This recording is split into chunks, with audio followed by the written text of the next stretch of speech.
Барлык тамашачыларыбызны да сәламләп, экраннар алдына Зур Чиркли авылында гомер кичерүче хөрмәтле милләттәшебез Рафикова Сания Әдхәм кызын чакырып алабыз.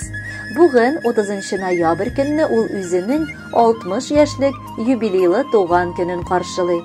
Онтылмаслык гомер бәйрәме белән ихластан аны балалары Әлфия тормыш иптәше Рөстәм, оныклары Үмәр, Али һәм Димә, Нурия тормыш иптәше Рәсим, оныклары Усман һәм Мәрьям котлап җылы теләкләрен җиткерәләр. Әниебез Зур Чиркли авылында 10 балалы гаиләдә 7нче бала булып дөньяга туа.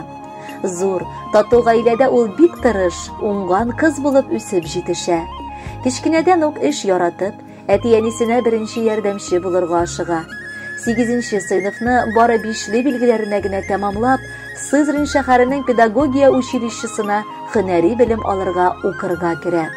Аннары Ульяновск шәһәренең педагогия университетының рус теле һәм әдәбияты бүлеген тәмамлый. Әниебез 40 ел буе туган авылы мәктәбендә балаларга белем бирә. Ул укыткан балалар әдәпле, мәрхәмәтле, барысы да үзләре теләгән һөнәр алып, бик шәп тормыш торалар.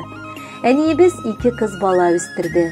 Ул безне дә эш яратучан, кешеләргә мәрхәмәтле, әдәпле булырга өйрәтте. Хәзер без дә әниебез кебек мәктәптә эшлибез. Аның 5 оныгы да әбиләрен бик яраталар, тырышып, 4-ле, 5-легә генә укыйлар. Аның белән киңәшеп, серләрен сөйлиләр. Кадерле без, тынгысыз җанлы, сабыр һәм кешелекле, ярдәмчел һәм кунакчыл, бала җанлы һәм эшкерсез булуың. Безнең шатлык борчуларны йөрәгең аша үткәреп, киңәш табыш, ярдәм итеп торуың өчен мең рәхмәт, әни. Сине чын күңелебездән туган көнең белән котлыйбыз. Һәр туар таңың шатлык белән атсын. Ходай саулык сәламәтлектән айырмасын. Бәрәкәтле, озын гомер насыйп итсен. Җан тынычлыгы, күңел күтәренкелеге юлдаш булсын сиңа. Иңнәреңдәге шәфкать фәрештәсе бер кайчан да ташламасын. Балалар һәм онукчалар бәхетенә киләчәктә сөенеп, кадер-хөрмәттә яшәргә язсын. Әле һаман без дип яшисең син. Күптән инде зурлар булсак та. Аз булыр күгәнкәй синең өчен нинди изгелекләр кылсак та. Ходай сиңа сәламәтлек бирсен. Сызламасын аяк-кулларың. Ширне белмә, кайгы-хәсрәт күрмә. Яфь-яшь булып калсын күңелең. Яшәү шатлыгы син безнең өчен. Яхшылыгың белән үрнәк син. Авыр чакта сиңа таянабыз. Безнең өчен һәр чак кирәк син. Алгы көннәрдә дә бәхетебез булсын иде тулы, түгәрәк, синнән җылы алып, һаман шулай гомер кичсәк иде бергәләп. Хөрмәтле Сания Әдхәмовна, бар изге теләкләргә дә кушылып, сезгә бүләккә матур җыр юллыйбыз. Кабул итеп алыгыз.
Кояштай көләм, син елмайганда